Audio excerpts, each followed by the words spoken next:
She's back!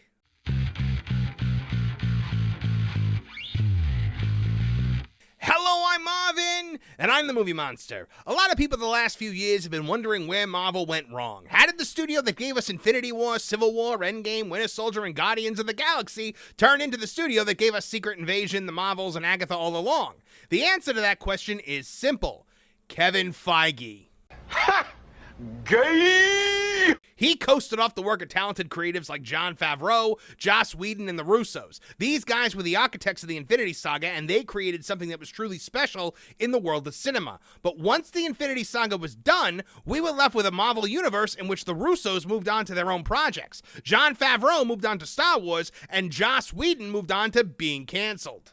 And void of actual creative or talented people, Marvel decided to embark on a journey that required no creativity or talent whatsoever. Modern-day virtue signaling. Fools! Idiots! Imbeciles!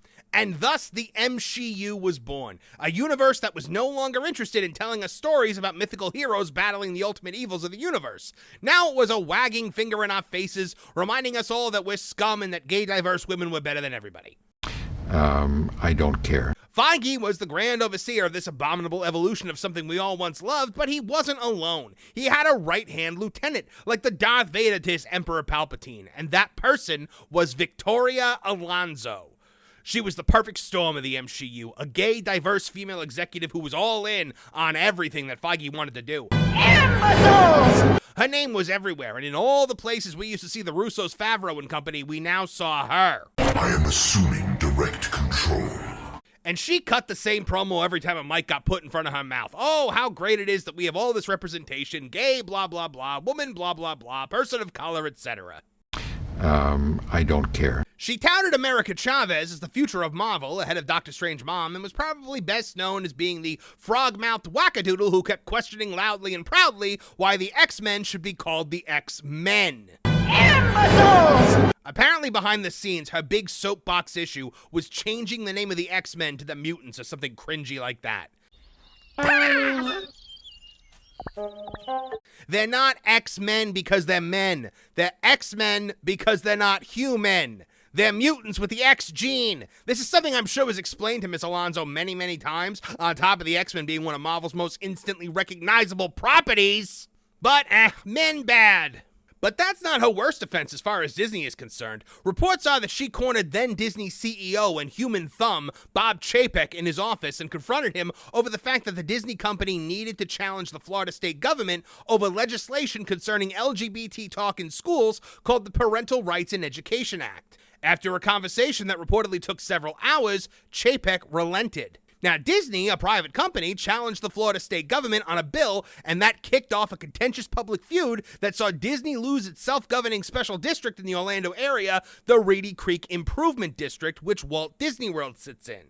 This is a situation that's set to cost Disney a massive $1 trillion in the upcoming years. Spend money! So Disney found the most obscure little loophole imaginable to fire Alonso and kick her out in a tuchus. Of course, and as everyone predicted, she screamed homophobia, racism, and sexism in response, and Disney did what it did best. It paid her a boatload of cash to shut her mouth. Since then, we've been done with Victoria Alonso, but according to the exiled X-Men hater herself, she's coming back into the public eye. How's this gonna shake out? Find out today on Tooney Town TV. We got to move on because we have all been threatened, guys. A threat has gone out. The gauntlet has been thrown down. We are all in very real danger because Victoria Alonso has said that she looks forward to coming back. No. Who is that? Now, those of you that don't know Victoria Alonso, she was Kevin Feige's second in command in the Avengers Endgame MCU. She is believed by many, alongside Feige, to be the architect of the msheu. She is the one who very loudly questioned why the X-Men are called the X-Men, because they are not human, you idiot. They are X-Men. instead of being human because they are mutants. Thank you. She also said America Chavez was going to be, the biggest thing in the Marvel universe going forward. She is the architect of the Marvel Cinematic Universe's horrors. No, and I know Kevin's dying to say every time I say that, don't let Feige off the hook. We do not let Feige off the hook. If Feige is Palpatine, Victoria Alonso is Vader. Yes, she was very much so the heir apparent. Yes. You know what? And the one responsible for the mantle strategy. Yes, the mantle strategy. She was the one that said, it's not Steve Rogers that people love. It's Captain America that people love. It's not Tony Stark. It's Iron Man. And we can just take these mantles, instead of recasting, we can just take the mantle and switch it to just anyone else in the world, and people will still like it. And that has been proven abysmally wrong. I wrote a piece on that Park Place about that very thing. It's absolutely insulting to think that, because here's the thing, the mantle means nothing. You cannot separate Steve Rogers from Captain America because Steve Rogers is Captain America. They are the same. Captain America is another word for Steve Rogers. Iron Man is another word for Tony Stark.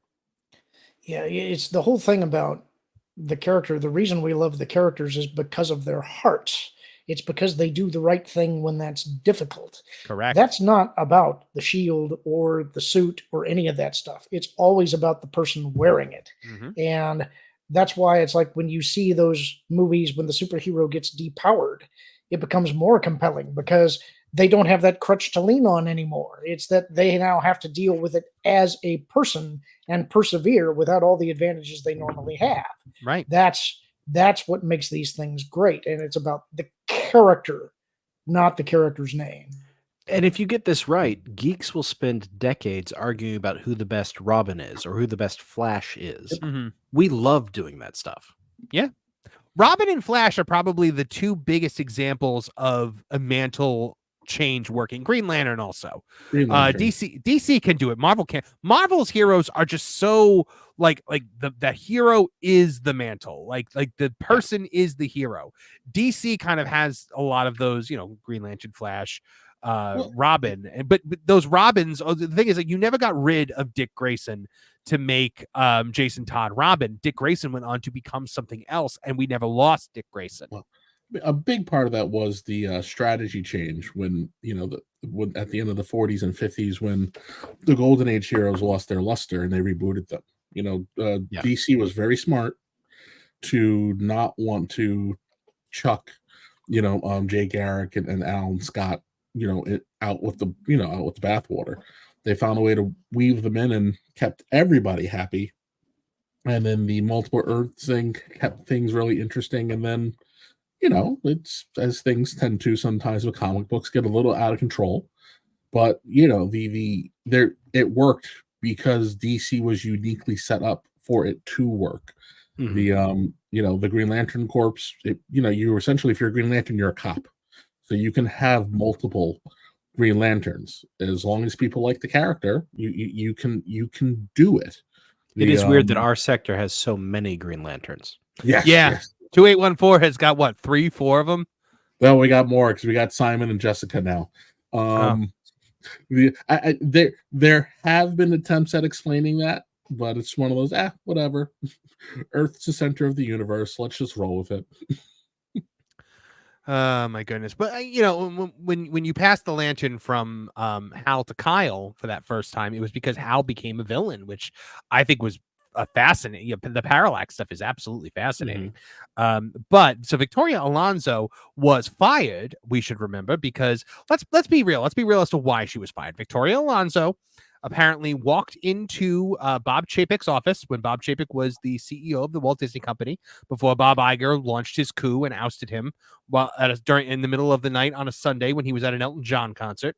And she said that the Disney Company needed to make an official response. The Disney Company, a private company, needed to make an official response to a government resolution, the Parental Rights in Education Act in Florida, that Ron DeSantis had put up. Now, I'm not making a political statement here. I'm not speaking about the bill itself. I am saying that private companies do not need to be getting involved in government business.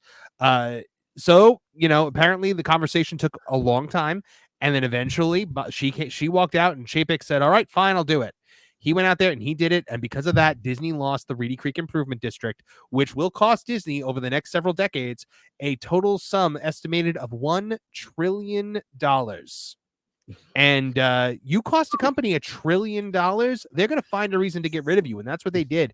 They found the smallest, littlest violation of her employment agreement, and they used it as an excuse to get rid of her. They threw her out on the street corner. Kevin Feige was just like, "Who's Victoria Alonso? I don't know who that is," and gloriously, turned her over to the wolves in response to his failures as well. And we were rid of her. However, we have never been rid of her because her name is still on everything that comes out. Because concept to creation, you're looking at probably a 5-year period on everything. So I think we're about to get to the point where we'll be without Victoria Alonso. But where else might she pop up? Victoria Alonso saluted the engineering community and hinted at a return to filmmaking as she accepted honorary membership in the Society of Motion Picture and Television Engineers during its annual conference's closing gala Thursday at the Ray Dolby Ballroom in Hollywood. In what may have been her first return to the stage, aka you don't know if it's her first return to the stage, so you didn't feel like looking it up, so that's why you say May. Jonas pointed that out on that Park Place. Since her very public 2023 split with Marvel, the studio's former president of physical production concluded her speech by saying, "Thank you from the bottom of my heart. I look forward to coming back and telling many, many, many more stories." I had to read it with that air of threat behind it, because let's be real, that's 100% what it was. The last 18 months, I have been doing a lot of thinking and been quiet, which is not who I am, said the producer and VFX vet. I have chosen tonight to come and be my first appearance because of the respect I have for this community of thinkers. You are the grounding force that defines how we come about and who we become in our storytelling and how we show it. What it sounds like, the depth by which we can show everything and we think and dream about. And you allow us to touch people, to make them laugh, to make them cry, and God forbid, to make them think. You made me think, Victoria Alonso. You made me think that you're an idiot multiple times. So look, there's no way she's coming back to Marvel. There's no way she's coming back to Disney. That's not going to happen. They paid a lot of money to get her to go away. So clearly she must have something going on. I don't know. She probably knows where a body or two are buried, and she'll weasel her way back into somewhere. Do you think that she has the ability, like after what she did with Disney, to get hired by another big studio, or do you think it's going to be small projects for the rest of her career? No, the one thing that we know for certain is that these people always fail and land on their feet. So someone will take her somewhere, and fine, she gets a small studio, and if it happens to do well, someone will suffer from a short-term memory lapse and let her back in. I think just kind of with the way things are trending, when she does pop back up, she might be in a different place, because the box office dollars are telling people, we don't care what you think, just make us entertained. Now, the rumors are currently that Hollywood is starting to get away from the activist producers, which she is one of them. Now, as they're currently purging the activist producers, according to people like Chris Gore, I don't know if there's a future in Hollywood for Victoria Alonso, a very outspoken activist producer who has made it very clear that her only objective in storytelling is to tell stories that are based around women, based around people of color, based around gay people, and to the point where she wanted to take one of Marvel's most recognizable brand names, the X-Men, and change it to the mutants, because of nothing. And listen, bold strategy, Cotton. Yeah, let's see how it works out for him. I'm not entirely unconvinced that it wasn't rolled out, because that The Mutant saga keeps floating around. I think only by virtue of they have no choice but to call them the X-Men, that they're going to call them the X-Men. Well, you know what we learned by what she did with Bob Chapek, that apparently when she wants something, she does not let up on it until she gets her way. And I have a feeling that if she remained in power, we would have gotten the mutants instead of the X-Men. And thankfully she's gone, and thankfully we will get the X-Men. I mean, look, Boda Mail probably saved us. The unsung hero. Yes, treasure. Man's a treasure. We have yet to truly experience Marvel without Victoria Alonso. Just about every Marvel project since she's left has had her name attached to it, meaning that she had some say over the direction of the project. And while she said that she's coming back, I don't think that means to Marvel or Disney.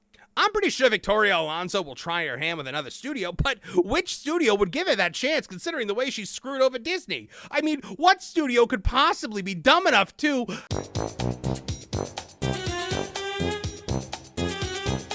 Oh, right. Warner Brothers exists. True.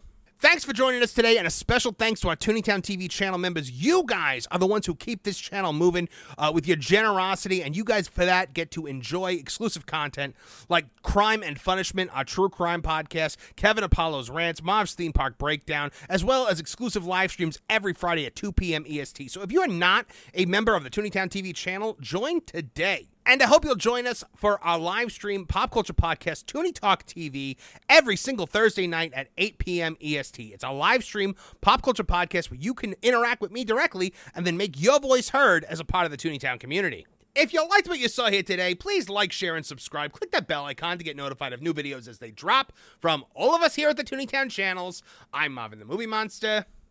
Now get out of here!